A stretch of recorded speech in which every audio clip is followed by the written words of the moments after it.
सूचना केवल हमारे विचार हैं, वित्तीय सलाह नहीं। निर्णय लेने से पहले खुद शोध करें। किसी भी लाभ या हानि के लिए हम उत्तरदायी नहीं हैं।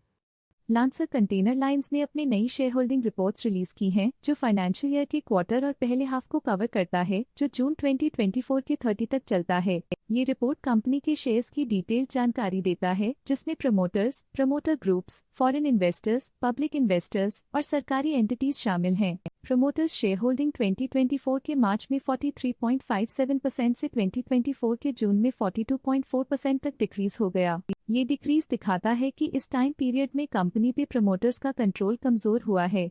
पब्लिक द्वारा हेल्ड शेयर्स का परसेंटेज 32.84% से इंक्रीज होकर 2024 के जून में 38.03% तक का इंक्रीज से देखा गया। ये चेंजेस स्टेट है कि ब्लिक की इन्वेस्टमेंट कंपनी में क्वार्टर टू क्वार्टर इंक्रीज हुई है। डोमेस्टिक इंस्टीट्यूशनल इन्वेस्टर के शेयर होल्डिंग में थोड़ा डिक्रीज आया 2024 के मार्च से 2024 के जून में, जो दिखाता है कि डोमेस्टिक इंस्टीट्यूशंस ने अपने स्टेक को -0.08 से डिक्रीज किया है। फॉरेन इंस्टीट्यूशनल इन्वेस्टर्स के शेयर होल्डिंग में थोड़ा डिक्रीज आया 2024 के मार्च से 2024 के जून में, जो दिखाता है कि फॉरेन इंस्टीट्यूशंस ने अपने स्टेक को क्वार्टर टू क्वार्टर -3.94 से डिक्रीज किया है, जिसे पता चलता है कि उन्होंने अपनी इन्वेस्टमेंट्स को पुल बैक किया है। चलिए इन्वेस्टर्स की स्टैटिस्टिक्स पे नजर डालते हैं, जो शेयर होल्डिंग पैटर्न में फ्लक्चुएशंस का कारण बन सकते हैं। तरन्नुम चटाईवाला इस क्वार्टर में स्टेक होल्डिंग में डाउनटर्न देखा। पिछले क्वार्टर के मुकाबले स्टेक होल्डिंग में -0.16% तक डिक्रीज हुआ है। फौजान अब्दुल खालिक चटाईवाला इस क्वार्टर में स्टेक होल्डिंग में डाउनटर्न देखा। पिछले क्वार्टर के मुकाबले स्टेक होल्डिंग में -0.02% तक डिक्रीज हुआ है।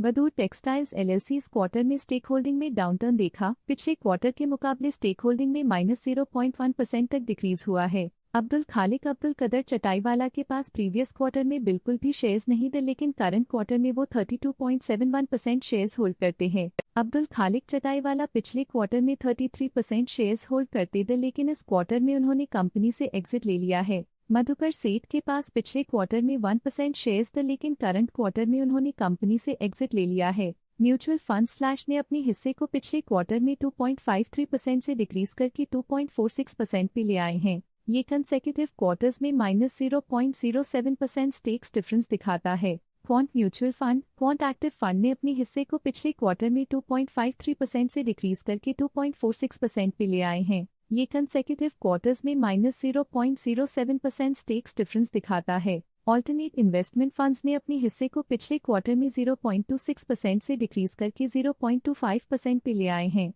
ये कंसेक्यूटिव क्वार्टर्स में -0.01% स्टेक्स डिफरेंस दिखाता है। Stake holding foreign direct investment के लिए पिछले क्वार्टर के मुकाबले में -0.07% से डिक्रीज हो गई। Stake holding foreign portfolio investors category I के लिए पिछले क्वार्टर के मुकाबले में -3.84% से डिक्रीज हो गई। Stake holding resonance opportunities fund के लिए पिछले क्वार्टर के मुकाबले में -2.86% से डिक्रीज हो गई। स्टेक होल्डिंग इलारा कैपिटल पीएलसी के लिए पिछले क्वार्टर के मुकाबले में -0.21% से डिक्रीज हो गई। Stake holding foreign portfolio investors category 2 के लिए पिछले क्वार्टर के मुकाबले में -0.04% से डिक्रीज हो गई। मिनर्वा वेंचर्स फंड के पास प्रीवियस वी क्वार्टर में 0 अमाउंट ऑफ शेयर्स थे, लेकिन करंट क्वार्टर में 2.68% शेयर्स ओन करते हैं। नेक्सपैक लिमिटेड प्रीवियस क्वार्टर में 1% शेयर्स ओन करते थे, लेकिन करंट क्वार्टर में उन्होंने कंपनी से एग्जिट ले लिया है। तथ्य था कंपनी का करंट शेयर होल्डिंग पैटर्न। देखने के लिए धन्यवाद।